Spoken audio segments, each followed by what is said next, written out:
Район башлыгы Разиф Кәримов җирлек башлыклары катнашында айга 2 мәртәбә утырыш оештыра, урыннарда авылларның ничек яшәве, халык өчен нәрсәләр эшләнүе, нинди проблемалар барлыгы ачыклана. Чираттагы семинар эшенә 6 авыл җирлеге кертелеп, ул ярты районны кулачлады. Утырышта төзекләндерүгә социаль объектлар, су, газ белән тәэмин ителеш һәм башка аспектларга бәя бирелде. Семинар югары шәпкәдән башланып, югары Пәнәче, Бигеш, Парушик җирлекләрендә дәвам итте. Катнашучылар балалар мәйданчыгы, Сабантуй уздырып урыннарын карады, фермер хуҗалыкларында булды. Кәрәкәстә кышчылык белән уңышлы шөгыльләнүче Мөхәммәтҗанов кунакларда кызыксыну уятты. Мулат үрдәкләр үстереп сатабыз, үзебез җитештерәбез. Бу кошлар Пекин һәм француз тукымнары гибриды. Иң мөһиме майсыз һәм холестеринсыз диетик ит.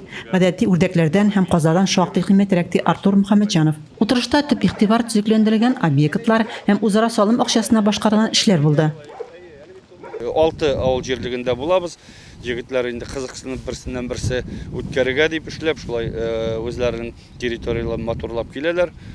Шуңа күрә бүгенге чыгуның төп сәбәбе менә үзебезнең халкыбызга матур тормыш оештыру, благоустроенный, чиста населенный пунктлар, авыллар, җирлекләр булдыру. Мондый семинар алга таба да оештырылачак. Рәзимә Кашапова, Александр Тимофеев, Юлия Казамарова, Зәй хәбәрләре.